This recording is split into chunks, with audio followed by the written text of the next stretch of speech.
Good morning. Hope everyone's doing well.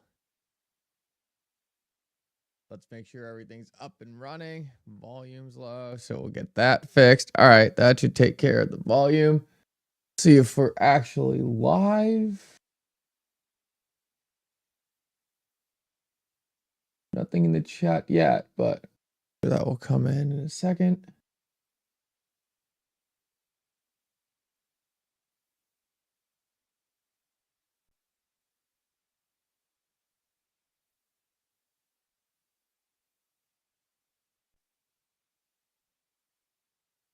Okay, there we go.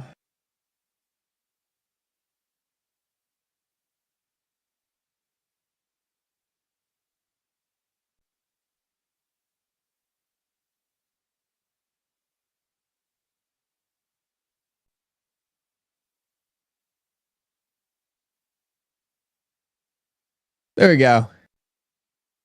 Big Nuz, good to see you. Dave Patterson, Ryan Zerp, Jared Johnson, Kim.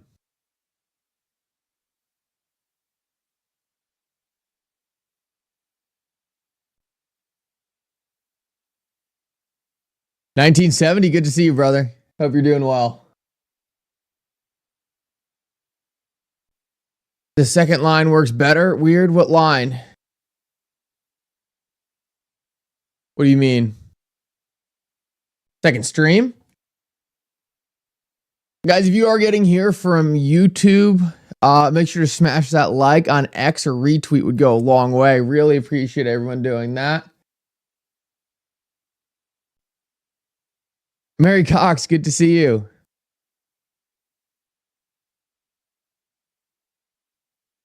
Sunday slide, how's it looking right now? How's it looking right now?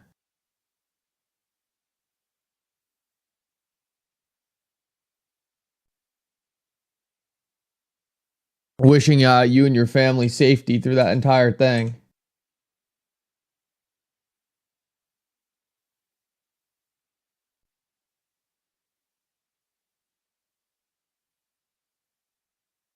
One link is full screen. Yeah, there's a vertical stream and a horizontal stream, so you can just pick whichever one you prefer. Tomato Pete, good to see you. Sean, good morning.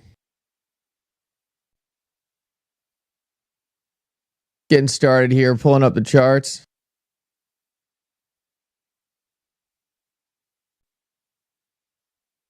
Okay, won't see much until later. Yeah, I figured. Silver Days, good to see you, brother.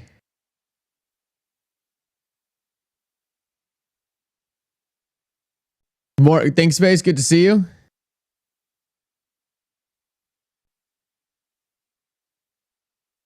Yeah, we can take a quick look at XRP just to start things off here. We're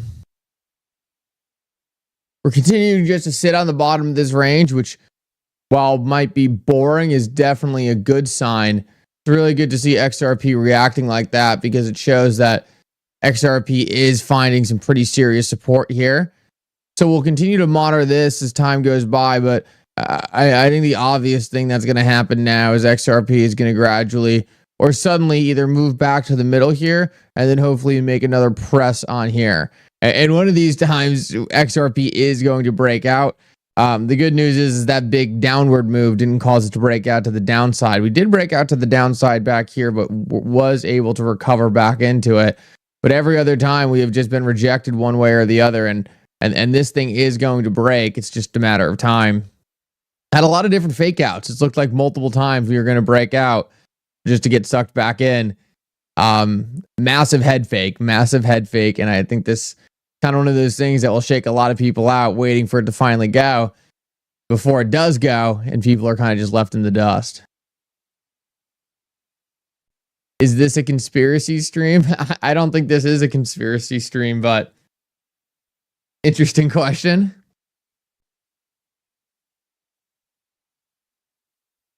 Oh, that's my problem. I'm not pulling in all the chats right now. Chadwick, good to see you. Roger, good to see you. Keith, good to see you.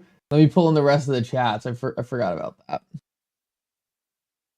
That's the only problem with having two different YouTube streams. I have to pull in those chats together so we could so I can see it all in one place. But we got that going right now. Guys, make sure to smash the like button. Really appreciate that. Definitely have some interesting little clips to go over. There's a lot of interviews flying around last night, so we'll go over a lot of those interviews. There's a lot of interesting things coming up on X. Elon Musk did an interview. Kamala Harris did an interview. I know how much all of you love Kamala, so we'll check out some of the stuff she had to say. Painfully bad.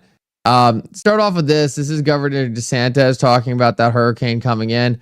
Take a quick listen over here and see what he has to say. Building an expansion in New Orleans. Before we do that, I've got to mute CNBC because CNBC is talking about nothing interesting. Tesla's robo-taxi thing is coming up. That could actually be pretty interesting, but I don't want to do that. And we've been laser focused on leveraging all resources available, including from the federal government. And I've been in touch with both FEMA and the president, as well as marshaling all our state agencies and working to support our local communities. And so for Kamala Harris to try to say that my sole focus on the people of Florida is somehow selfish is delusional. She has no role in this. In fact, she's been vice president for 3.5 years. I've dealt with a number of storms under this administration. She has never contributed anything to any of these efforts. And so what I think is selfish is her trying to blunder into this. No. And here's the thing. She has no role. No, she has no role in this process. I'm in contact with the President of the United States. I'm in contact with FEMA director. I'm obviously managing all our state agencies. We're supporting all our local government. And I will say this. I've had storms under both President Trump and President Biden, and I've worked well with both of them. She's the first one who's trying to politicize the storm, and she's doing that just because of her campaign. She's trying to get some type of an edge. She knows she's doing poorly, and so she's playing these political games. I don't have time for political games. I've got people whose lives are on the line. I've got people whose homes and their possessions are on the line, and we are focused 100% on that mission. I'm not worried about playing her political games. And so she is being selfish by trying to blunder into this when we're working just fine. Interesting little clip right there. Obviously, with the election, a lot of this will be politicized, but it's hard not to look at some of the pitfalls and kind of how some of these storms have been handled thus far. I don't think that's too much of a stretch to realize there's been some serious issues. Yeah, he is coming out hot. Yeah, Roger, how are you doing? Are you in the line here? Are you not expecting much? If anyone is in the line of sight, let me know. Just curious how many of you are kind of sitting in that position. This is an interesting clip of Elon Musk last night. Like I said, there was a lot of interesting clips breaking on X last night, and there's not a ton going on in the market. So I want to share some of this stuff with you guys because a lot of it was very interesting. Here's a clip of Elon Musk from his internet the other night, and from his interview the other night. And Elon Musk, I think it's fair to say that Elon Musk no longer cares. He is going to say whatever he wants to say. There's absolutely nothing holding him back, and he does not have any limits. It's actually kind of shocking to see some of the things he is willing to go out and say, but this one is pretty interesting. But she'll just say whatever words are on the teleprompter, so, it's really whoever controls the teleprompter is the actual sort of, that's who's actually in charge. And who is that, do you think? Well, I've tried to pin it down. It's not like any one kind of mastermind. It's not like, it seems to be, it's like Kamala's sort of a marionette with, 1,000 puppet masters type of thing. Like not, it's or maybe it's somewhere north of 100 is what it seems like. Yes. I bet you know 80 of them. I probably know most of them. Yeah. Yeah. So, just by virtue of your job and what you've been doing for the last 30 years, yeah. And I should say, I think you voted for Biden. I'd like to see a matchup of those, call it the top 100 puppet masters on the FD client list. Do you think there's some overlap? Strong overlap. Strong overlap. When are we going to see that list, do you think? I don't know. It's mind blowing that they've not tried to prosecute even one, not even the worst offender on the Epstein client list. They've not even tried to prosecute even one. That's insane. Well, because they have a lot of diabetic grandmothers who were outside the Capitol on January 6th. They're kind of occupied. Yeah, they've put like whatever 500 or 600 January 6th protesters in prison, and not one person on the Epstein client list. Will that ever come out, do you think? You know, I think part of why Kamala's getting so much support is that if Trump wins, that Epstein client list is going to become public. Yes. And some of those billionaires behind Kamala are terrified of that outcome. Yeah. Do you think Reid Hoffman's uncomfortable? Yes. Yeah. And Gates. And Gates. Yeah. And I only ask that because you just look at them and you're like, that's a nervous person right there. I don't know. I mean, I assume you know them. Yeah. Yes. Reid Hoffman was my vice president of business development at PayPal. Yeah. 24 years ago. Interesting clip right there. Elon Musk obviously willing to take any shot out there now, which, I mean, say what you will about the guy. There's very few billionaires out there who are willing to go out and say stuff like that. So thought that was pretty interesting. And actually just wanted to play the first couple minutes of that interview because there actually were some gems. Like right off, I didn't listen to the entire thing, but right off the start, there was actually some really funny moments, and it was a little less serious, but it was really entertaining because Elon Musk was really just getting into it. Guys, make sure to take a quick second. If you're getting here now, drop a like on the stream, retweet, whatever you need to do, help show people the stream. We're going to get into some of the more XRP related stuff in a minute. Just wanted to show you some of this. There's a lot of stuff going around X last night, a lot of very interesting interviews with very important people. So I just wanted to break that down, do a quick recap so all of you guys kind of have the highlights from that.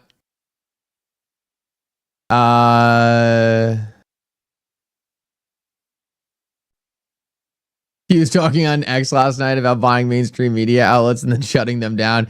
Yeah, that doesn't surprise me at all. That does not surprise me at all. Also, guys, if you are someone who's constantly trying to make it on time to the live streams, but can't, highly suggest turning on notifications. Turning on notifications will make it so when I go live, you actually get notified and you don't miss out when I do go live. So definitely something to consider there.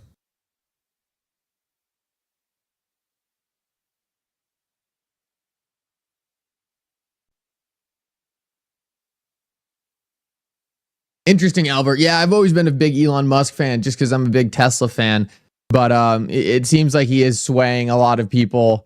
Him coming out and being a lot more honest and being a lot more straightforward is definitely making a lot more people favor him. Yeah, no, he doesn't care. Yeah, he doesn't care. And that's one of the things I think a lot of people appreciate, especially the common person who is kind of wondering why so many people haven't cared about this stuff for so long. Listen up to this. This is the start of the interview, and there are some great moments from this. If he loses, man, what? You're fucked, dude. I'm fucked. If he loses, I'm fucked. It does seem that way. You can't just be like, yo, I'm like, how long do you think my prison sentence is going to be? Do you think? Will I see my children? I don't know. Because it's not like you can say, well, yeah, I maxed out to him, but, you know, I have no plausible deniability. No, and I've been trashing Kamala nonstop. Oh, I know.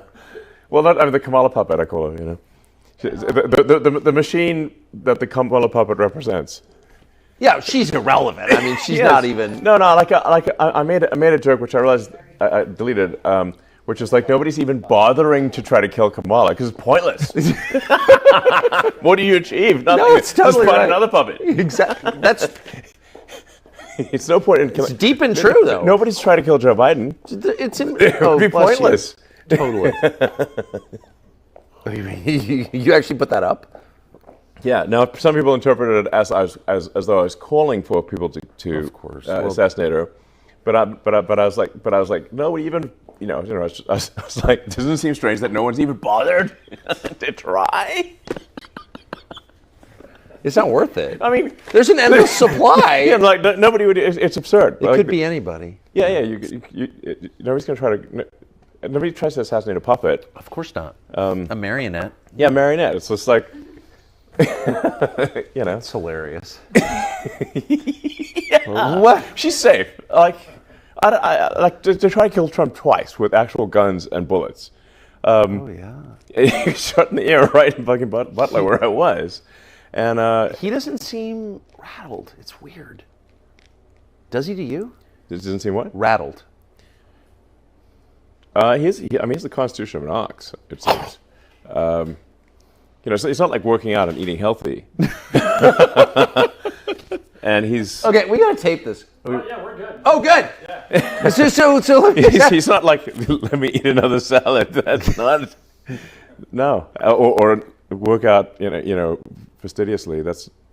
I feel like how he doesn't work out, and he eats, cheeseburgers and Diet Coke and stuff. And because I think it just inherently has a strong constitution. So when you were just with him, he didn't seem like a man who'd been the subject of 2 assassination attempts. No, he seemed of sound mind and body and strong backbone. Did you? That's what I said in the thing. Which, yeah. The remarks I made there were impromptu. There was no teleprompter or anything. I was speaking extemporaneously. Are you the only rich guy who doesn't have like a media consultant?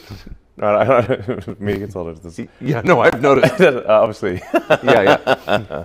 I just thought about what I want to say, and I just spoke off the cuff. No teleprompter, nothing. Good for you. Yeah. I can talk. Just look like now. I'm just talking. Look at me. Wow, amazing. Can you believe it? I can talk without a teleprompter. That's crazy. But if he loses, it's going to be hard for you to pretend you never supported him.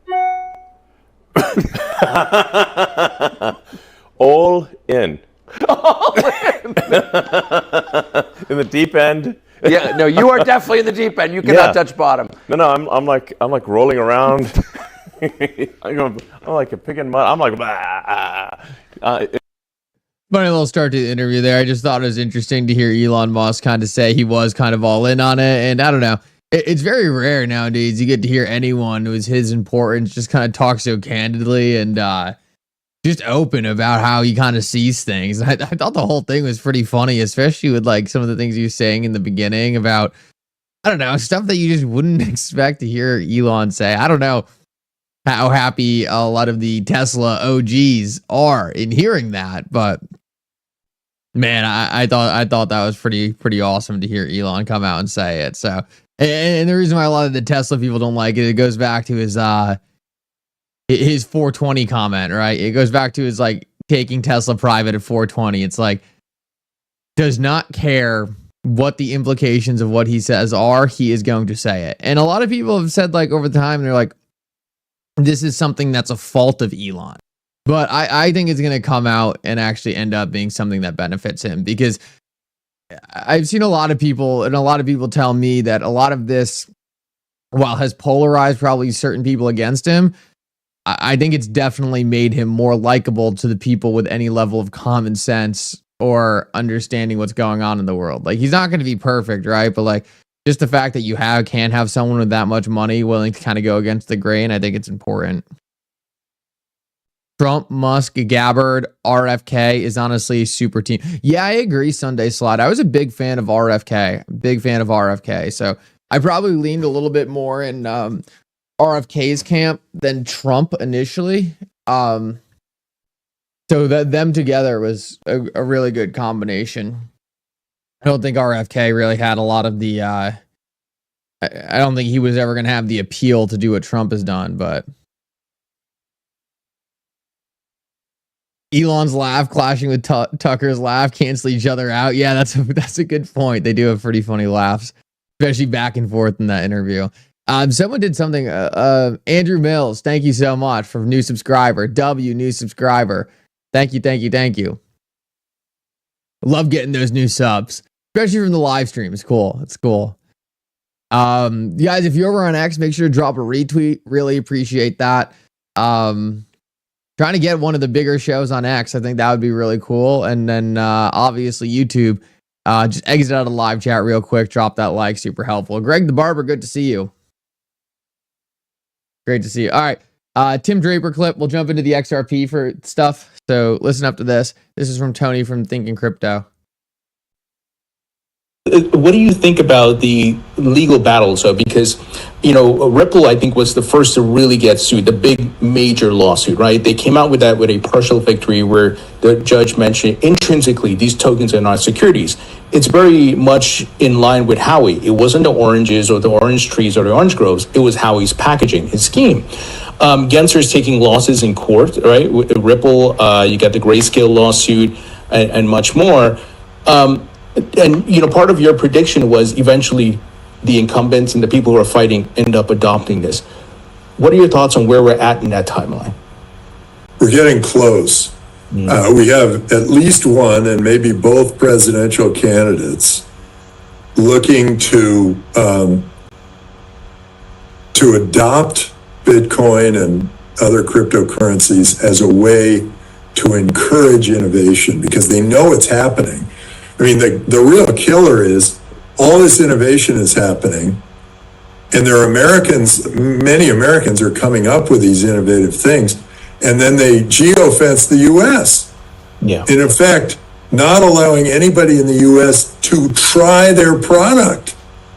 And all those great products are happening outside the U.S., and all those customers are able to innovate from that new platform.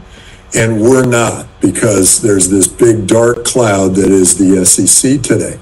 And the SEC is living in the past. It's an 80-year-old set of laws that they're clinging to. And it's just time to change. The world's moved on. And if you want to compete in this world, if you want to be the U.S. and still compete and still encourage all the innovation, all the great things that happen in the Silicon Valley, you've got to embrace this. And I think both presidential candidates understand that. Trump did first. He said, I'm going to be the crypto president. Gary Gensler's going to be fired. I'm going to do it. And so he grasped it early, but I'm also seeing Kamala have some of the same thoughts. So I'm encouraged that we're getting to that place where it's either embraced or accepted. I mean, it's hard. There are 50 million Americans with wallets, with Bitcoin wallets or crypto wallets. That is not a voting block you can ignore. Yeah, his eyebrows are insane. Insane. I don't know. Chicks dig the browster. Oh, that's awesome. New subscriber, SM Burkle? SM Burkle. Well, thank you for subscribing, brother. Ed, good to see you. Yeah, those eyebrows are wild. Every single time I see him, I'm blown away. I was like, he must like twist them up. Like he must have like gel in there. Like gel them up, get them like nice and pointy. Like, I mean, if I didn't do my eyebrows, they could look like that. They could look like that. I could do the Tim Draper. I will not do it for the people about to ask, but I could pull off the Tim Draper. Those are some crazy eyebrows. It's like this, like, I think I would have a really hard time. Martin Vulcan. I would have a really hard time actually talking with him. Like, I feel like I would just be locked on the brows.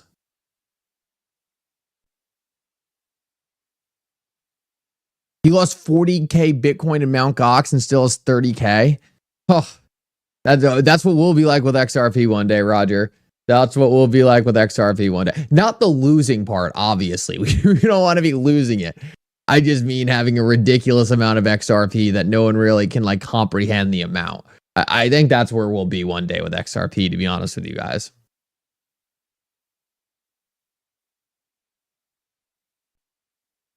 I want to find a.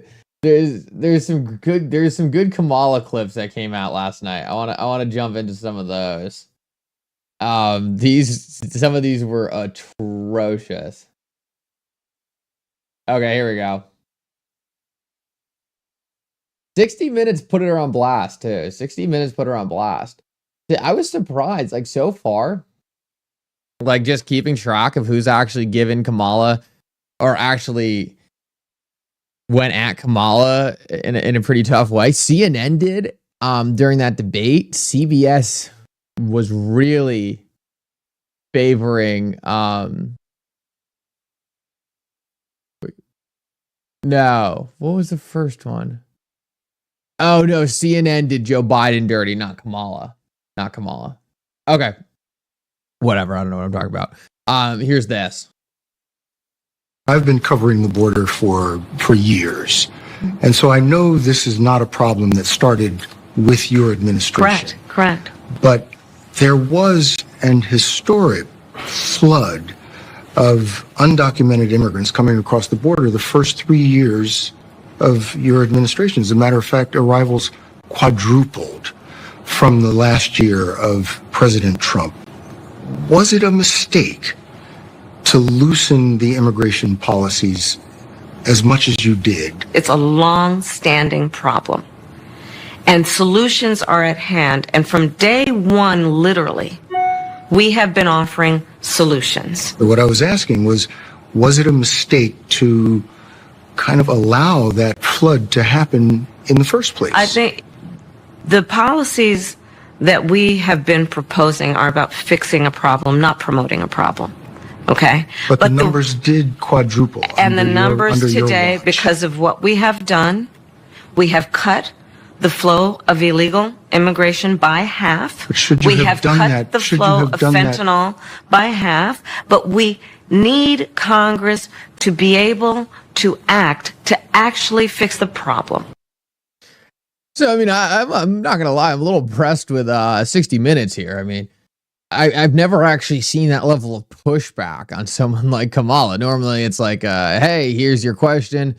She can say whatever she wants. And they're like, oh, okay, sounds good. Okay.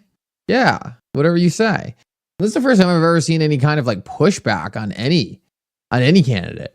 Like, I mean, you know what they do to Trump, and Trump is like a full-on war. Like, you say one wrong thing and they're like attacking him. But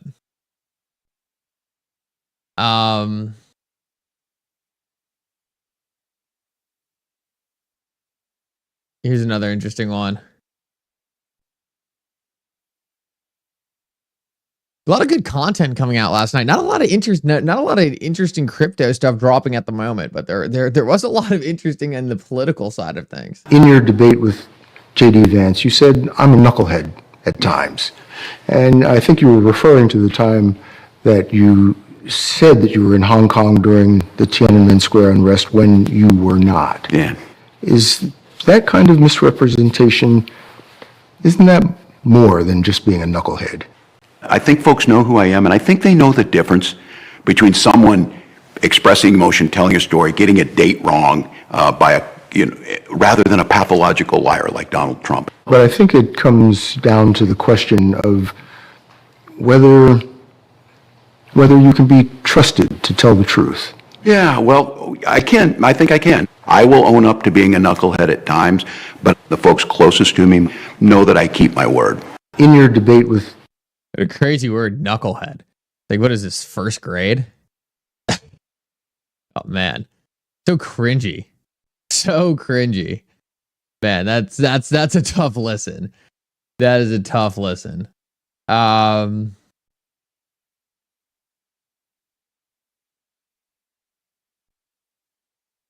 We'll hit another one real quick of Kamala. I think the big reason why 60 Minutes is like doing real interviews and all these other people is because they actually get views if they actually do their job. It's like when they don't do their job, no one watches it. And if they do their job, people watch it. So it's the free market, right? If you just keep on doing these softball interviews, no one's going to watch it because no one cares. If you go do your job and provide good content that people are going to be like, oh, wow, that's shocking, then people are going to go watch it because they're actually learning something. So That's CNN's problem. They in 60 Minutes on all of them. You can only push propaganda for so long. You can only push propaganda for so long until people start to realize that they're just not able to trust anything you're putting out, and it destroys your own credibility.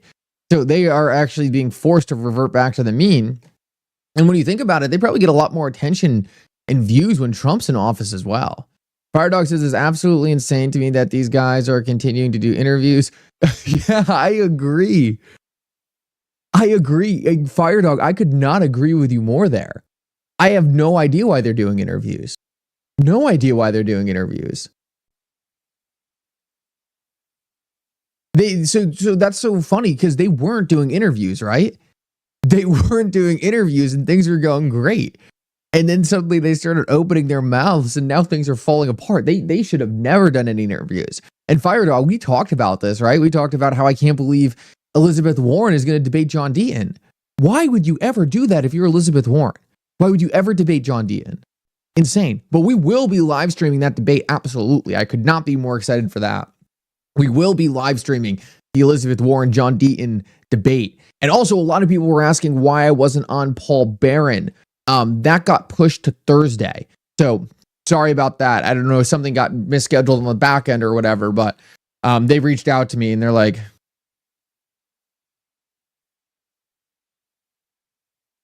due to some other stuff. No interviews now. They absolutely, dude. They might have to double down though now, Firedog. They might have to double down now because now they have to try to get a good interview out there. XP Mark, good to see you. Great to have you. All right, let's play this real quick. Well. There are lots of signs that the American economy is doing very well. Better than most countries, I think. But the American people don't seem to be feeling it. Groceries are 25% higher. And people are blaming you and Joe Biden for that. Are they wrong? We now have historic low unemployment in America among all groups of people. We definitely don't have historic low. Have an economy that is thriving by all macroeconomic measures. And to your point, prices are still too high. And I know that, and we need to deal with it, which is why part of my plan, you mentioned groceries. Part of my plan is what we must do to bring down the price of groceries. There are lots of signs that the American... All right, well, that's enough of that for the morning, but definitely some interesting interviews breaking last night. The contrast between some of the stuff Elon was doing and that very honest kind of just throw it all out there versus a lot of the very sage stuff.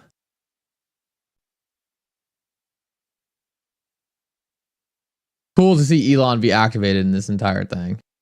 But Firedog, I think you're completely right. I don't know why they're still doing the interviews. If I was on that campaign, I would be like, no more talking. Absolutely no more talking. We're done. Just go into silence. We won't say anything anymore. Take a look at the dollar real quick. Switch over to some of the more market-based news. You have CNBC going here. Let me see if anything interesting is being talked about on CNBC. No, there's kind of a drought in the market right now in terms of interesting news. What's today? Is today the 9th? No, we got 2 days until that Federal Reserve meeting. I think the markets are kind of on standby. We'll take a look at the dollar because XP Market is here, and I know we want to take a look at that dollar.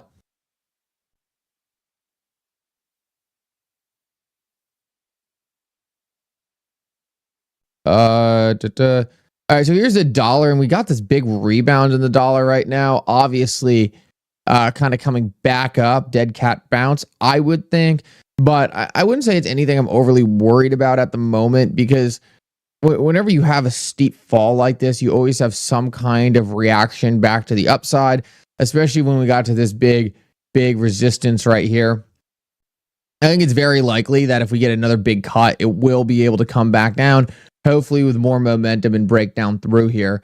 I'm not really sure what's really causing this spike in the dollar. To me, it seems like more just fears around a recession and people flying to safety. But everything to me still seems like the dollar will continue to trend downward. And when we zoom out and just take a look at the larger scale or a more zoomed out view, we can see that the direction definitely still is to that downside. So it is interesting to see the dollar having this kind of rebound. It seems like in the short term, we are seeing something happening in yields that doesn't really make a whole lot of sense. Oh, it looks like the chart just crashed. Pull that back up.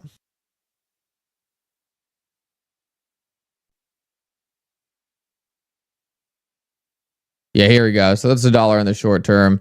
On the daily, I want to pull this over to the weekly so we can get a more zoomed out view. Geez, trading view is just not working right now.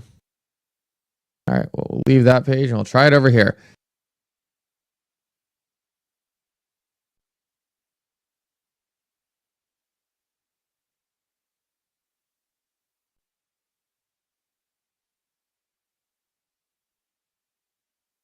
Yep, so here's a more zoomed out view.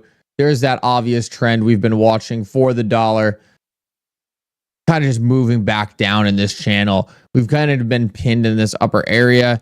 And what we think is if we go into a new macro wave where the dollar is actually getting devalued and interest rates come down, we'll have enough momentum to really break down through this thing. So to me, all of that looks pretty good. It's just waiting for those events to really start hitting the market. But the trend right now definitely is down, and we just need to regain some of that momentum.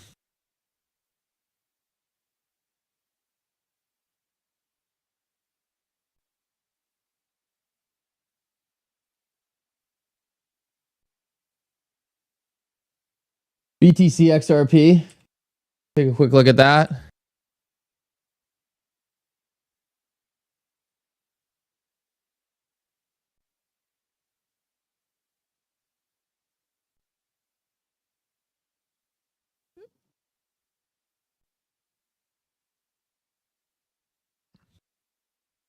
Yeah, so we're doing this double tap, and this is something I talked about as something being something that could have been a possibility.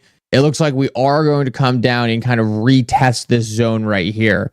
This is something we've seen before where XRP will get that lift off and then get rejected, come back down and tap before making that big move up. It seems like that's what we're going to do.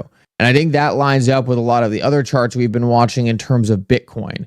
One of the things Bitcoin has obviously wanted to do, take a look. Bitcoin has been really trying to break out of this high. And I think what we likely see is Bitcoin get that momentum at some point to break out. That kind of kills this XRP to BTC's chart.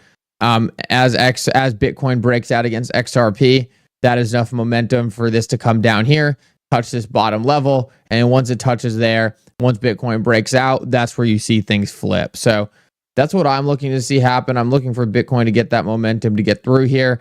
We'll see if that rate cut news in 2 days is enough to kind of propel a lot of these assets higher. But those are the things I'm currently watching at the moment. Where is RLUSD? Interesting question. Right now, we're really waiting for the trust license to be transferred over on the back end. So Ripple is issuing RLUSD through a trust license with standard custody. So right now, I think they're waiting for the New York DFS to actually approve of that and be able to put that forward. So I think that's what's being waited on the back end right now. I think they probably have a general timeline for when they expect to see it, but I don't think they have any certain date. So until that trust license is fully transferred and approved, I think they're just waiting on those regulatory hurdles to close out.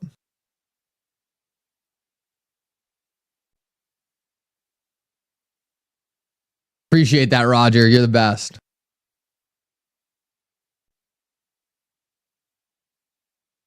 Checking the news real quick, making sure we're not missing anything. Been a light day. It's been a light kind of period of news in the market. But I guess we just had a million pretty crazy things going on. So I guess that kind of makes sense. The next thing we're waiting on is waiting to see what the SEC actually does in terms of their appeal. That's going to be a really interesting moment because that's going to let us really know kind of what the SEC's intentions are on the appeal. I've seen some people speculate that maybe the SEC is only going to be appealing the fine. I don't think that's necessarily the case. I think the SEC will be going after more than just the fine. I think the SEC is likely going to be targeting quite a few things here, including those programmatic sales. Wonder what happens to Bitcoin when Tether collapses. I've seen a lot of people speculate on that. It's important to realize that Tether is very important to XRP as well. Let me see if I can find this chart.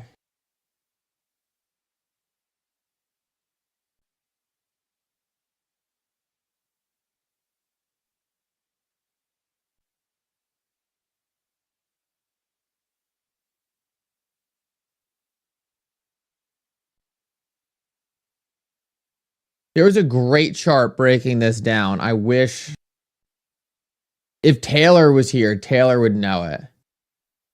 Taylor, are you here right now? If Taylor's in here, Taylor will know the chart I'm looking for. It shows XRP's inflows by currency. And there is a lot of inflow from Tether to XRP. Yeah, it's not a bad, like people look at it as a bad thing. Like it's not necessarily a bad thing. Like Tether's a big stable coin. It makes sense. It's just like, I don't understand why people have this idea that Tether is only going to be bad for Bitcoin. Made $1,000 on Sui yesterday, put it into XRP. Oh, that's dope.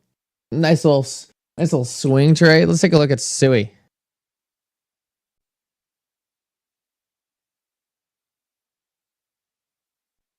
Oh yeah, so Sui's approaching an all-time high.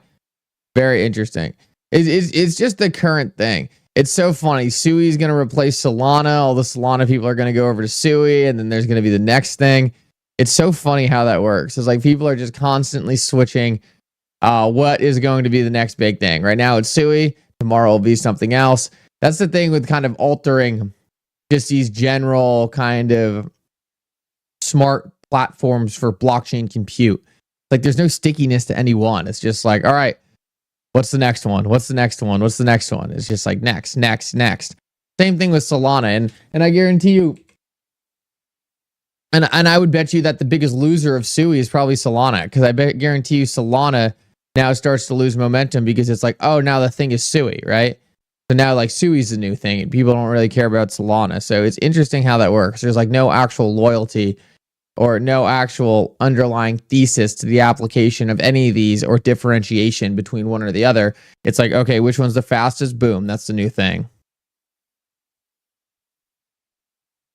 Defense said, isn't Sui competing with Cardano? Well, there are every blockchain is competing with one another. It's one big, massive competition. So it's really, whenever you have a retail-based smart contract platform, it's competing with all the retail-based smart contract platforms, which is Cardano, which is Sui, which is everything, Avalanche. All of these are competing with one another, and that's why I like XRP so much. It's just very differentiated in this entire pool of protocols that are all competing with one another. Yeah, Cardano, Charles Hoskinson did give credit to Sui.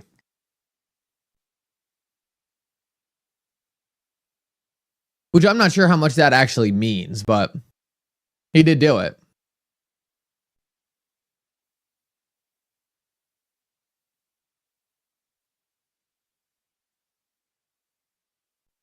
Yes, every token on the XRP ledger uses XRP. So I see a lot of people ask, will RLUSD use XRP? Absolutely, yep.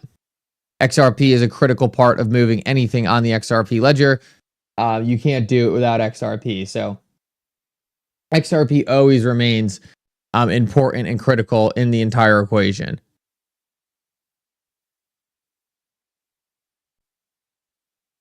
Let's flip over here real quick and see if they're saying anything interesting over on CNBC. A lot of Fed speak today, watching Hurricane Milton, now one of the strongest Gulf storms in 20 years. Our roadmap is going to begin with futures, though, shrugging off these China jitters after Beijing holds off on further stimulus. And one key Fed official says our economy is well positioned for a soft landing. Plus, PepsiCo trims its revenue outlook. It says U.S. consumers continue to pull back on buying snacks and drinks.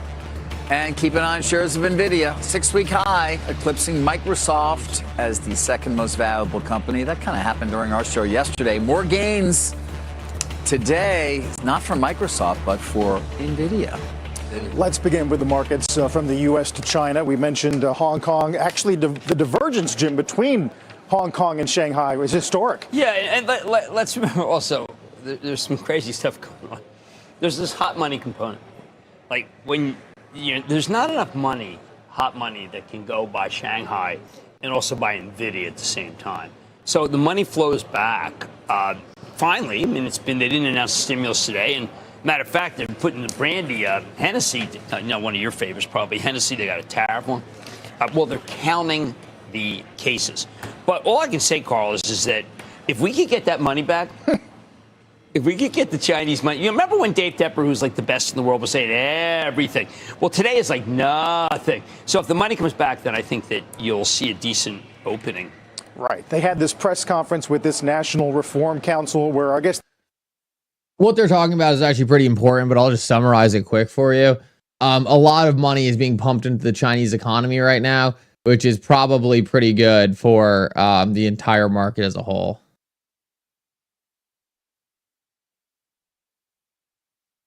Roger, I'm trying to pull that up right now. Let me see if I can find that.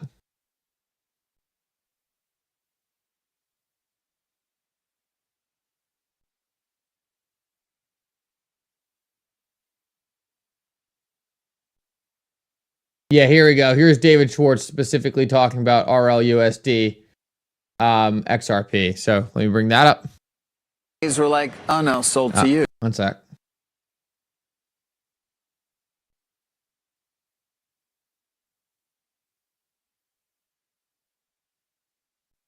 Okay, so someone said to David Schwartz, they said, no more games, David, tell me, will RLUSD be net positive for XRP, even though it can do 70% or more of what XRP was made to do? You all know cross-border payments. I hear you and Brad saying, but truthfully, I feel forked, afterthoughts, whatever. Only XRP can use to be paying transaction fees on the XRP ledger. Everyone who transacts with XRP must pay. Everyone who transacts must have XRP to pay those fees. XRP is the only asset that every account can hold, and there's no counterparty or jurisdiction and cannot be frozen or clawed back. XRP has structural advantages on the XRP ledger due to features like auto bridging, but if a stablecoin can do most of what XRP does better than XRP can, then XRP will lose to one or more stablecoins no matter what happens with RLUSD. Yeah, that's a great point by David Schwartz. I mean, if stablecoins are better for payments, then obviously then people are going to pick the stablecoin. But I don't like XRP is used as liquidity in the system. It's very different than using for payments. So I fundamentally disagree that it's really as much of a competition with one another than many people make it out to be. You don't really hear any of these conversations happening with Ethereum, right?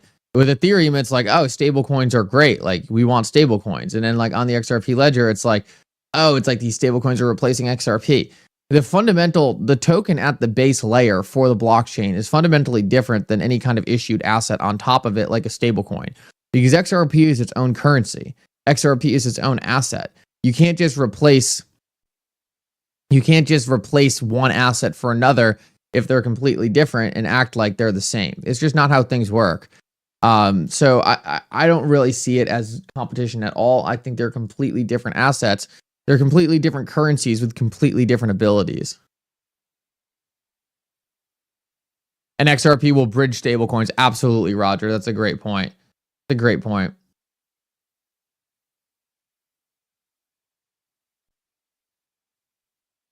Yeah, XRP is neutral and jurisdictionless. So until a stablecoin can solve that, I just don't really see there being much of a difference. Stablecoins are just representations of the dollar that's already existed. Like, we already have digital dollars. All the dollars in your bank account are already digital.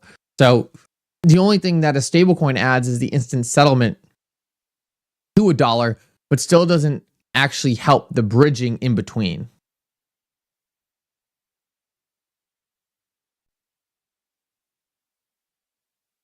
Thank you, Exotic. I appreciate that. Means a lot. What's your take on Trump backing out of the 60 Minutes interview? I would like to see him do it. Maybe he'll do it now that he saw they were fair to Kamala. Who knows?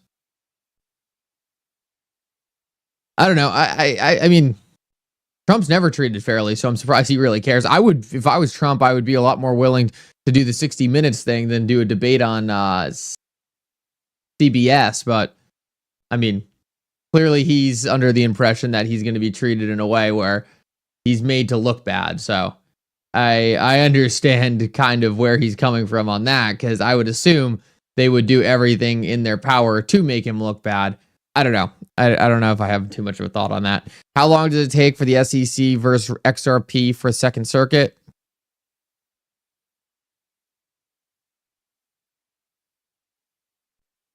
How long is it? I'm not sure of the question. That case won't be the case won't be resolved if it does go the distance until like 2026. It'll probably take like a year from now to fully resolve. But it doesn't have to fully resolve. We could get a new SEC chair in, and then we could see this case just get either dropped or settled. This is something pretty interesting that got brought up later. Yeah, I mean, got brought up yesterday. It's a pretty big deal. It actually looks like Trump's guy for the SEC is actually going to be one of the chief legal officers at Robinhood, who is obviously pro-cryptocurrency. So this is one of those things that would completely change the game in terms of the Ripple SEC case. Because obviously, if we had someone ahead of the SEC who's pro-cryptocurrency, like the head chief compliance officer at Robinhood, that would make it so is instantly a more favorable environment to get some kind of actual settlement done between the parties. So there's a lot that could happen, and I'm pretty confident there will be some kind of change that significantly impacts the Ripple SEC case going the distance. What's your take on cross-border? What is your take on the cross-border payments?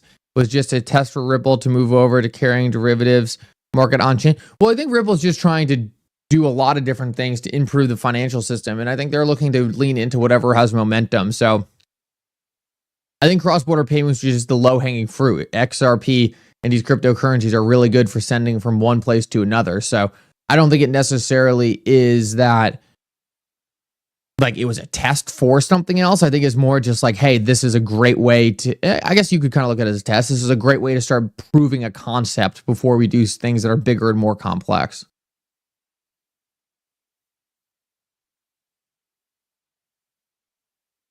Meta Law Man, 3 p.m. Talk about the Ripple appeal. Yeah, that's going to be good. That's going to be a really good little skit right there, and I'm going to be able to get a lot of information for that and then break that down later. So I'm excited to check that out. I think he's on John Deaton's show, right?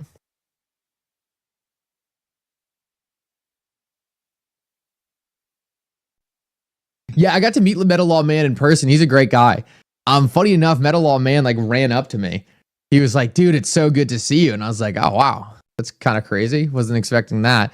But he was telling me, he's like, yeah, when I first got my start, he's like, it was you who was like throwing me all this attention. He was like, you were like retweeting all my stuff. He was like, you were like blowing me up. He's like, pretty sure I'm the reason I have so many different subscribers. So I thought that was pretty cool.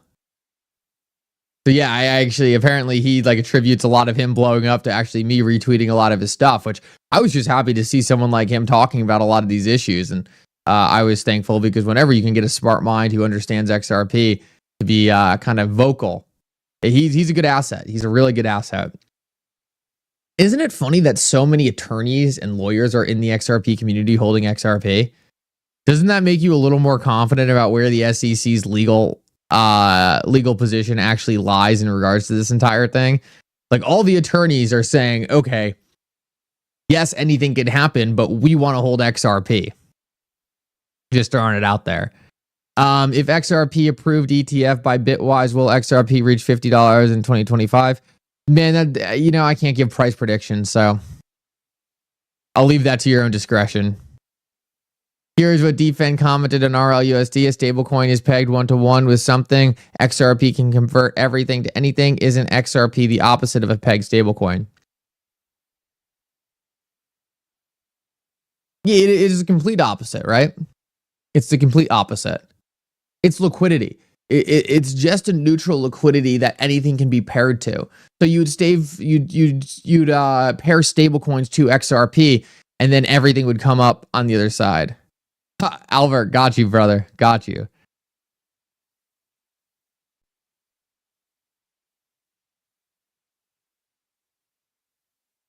SEC lawyers hold Ethereum. Yeah, that's tomato feet. You're probably right, man. The SEC is probably loaded up on ETH.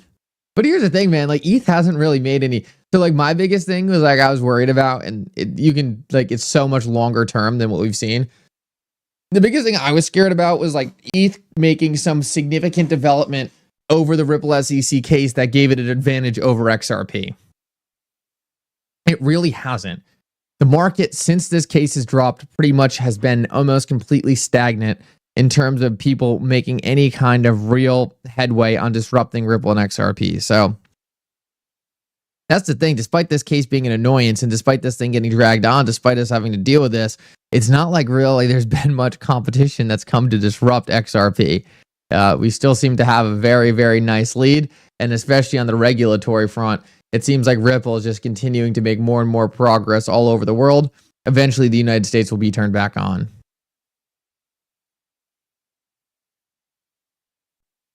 Guys, make sure to take a quick second and drop a like on the stream. Super helpful. Let me see how many we have right now. Take a look.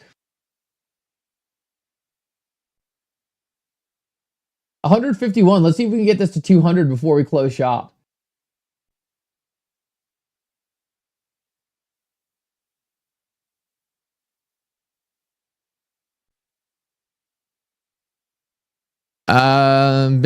Bitwise said trillion and stable by 2026. Interesting.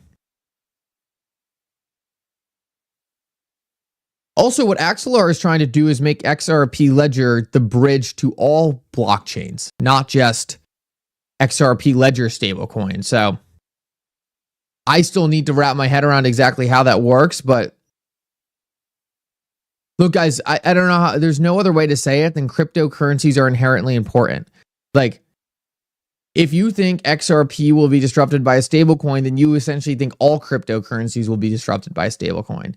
XRP is no different than any other stablecoin. So I don't have any fear of that happening.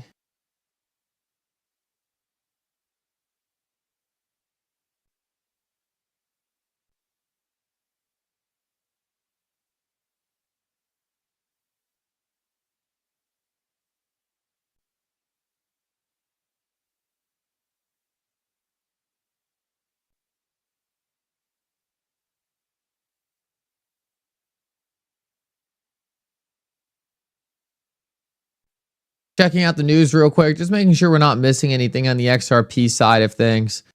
I don't think we are, but if anything is important, I want to make sure it gets covered. Does Swell have a live stream so you can watch the panel speak? I doubt it. They're very confidential there. They're very confidential with the Ripple Swell stuff, so someone might be live streaming it, but I'd be surprised if they let that happen.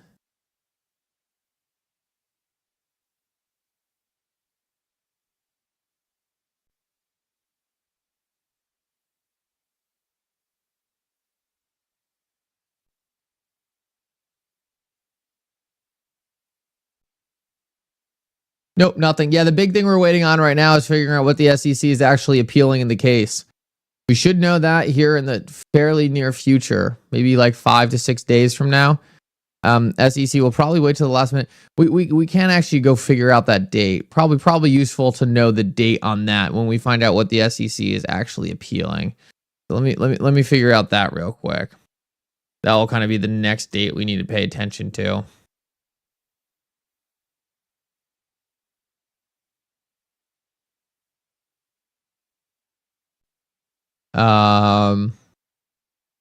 Let's see, what was the date the appeal dropped on?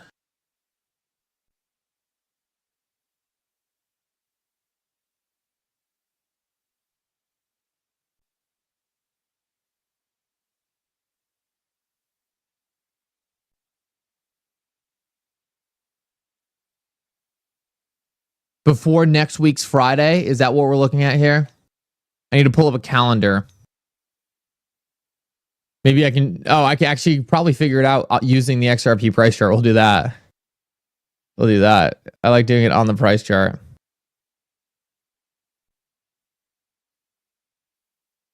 Pull that up real quick. XRP.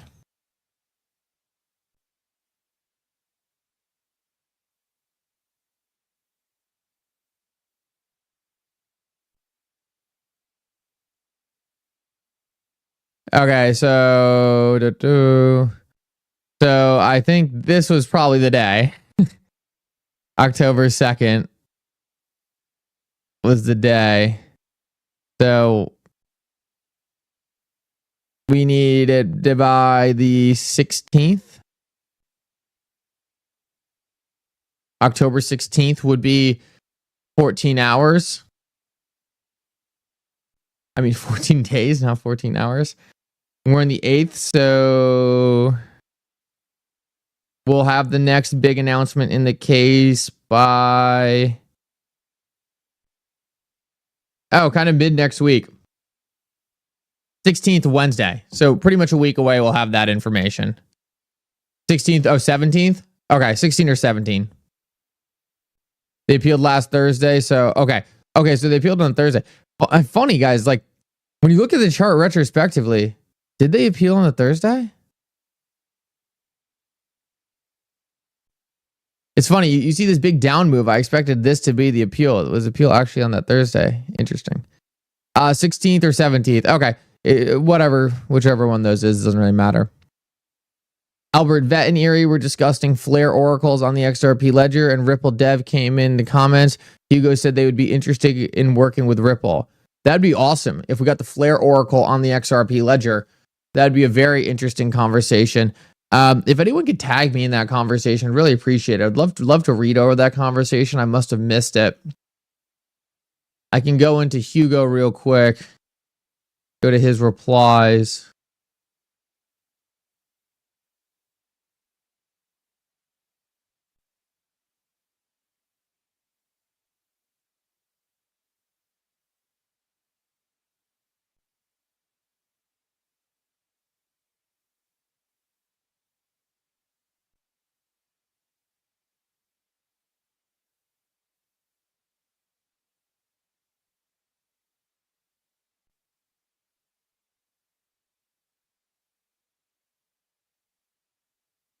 Okay, yeah. Yeah, you have that interaction right here. Directly, Flare Oracle on the XRP ledger. Would be really interesting to see those conversations progress. Here we go. Crypto Erie says, what are the reasons we shouldn't use Flare's oracles? Most decentralized solid technology available. Some integration work has already been successfully deployed. And Mayuka says, is there a way to get Flare oracles on chain on the XRP ledger directly? If not, Price Oracle amendment would allow you to oracle data from Flare as well. The amendment wouldn't allow for Flare's oracle to be used on the XRP ledger trustlessly, but this would be a great use case for staking FXRP and or Flare on and or FLR on Flare to secure the price relay. Would be delighted to work through this with you. Very interesting. Very interesting.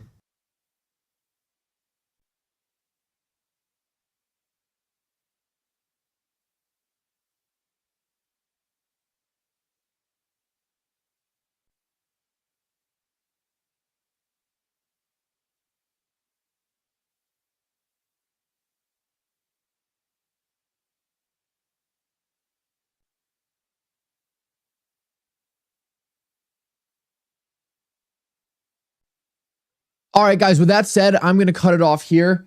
Not a whole lot going in the market right now, so we'll look for that Meta Law Man interview later today. That should give us some interesting information on the appeal. If anyone can't watch that, I'll summarize that in a video later today. I'll make sure we do talk about whatever he says there. Should be pretty interesting. No, I don't think Flare seems too upset about Ripple choosing that. All right, guys, with that said, I hope everyone has a great rest of your day. If anything interesting happens, we'll cover it.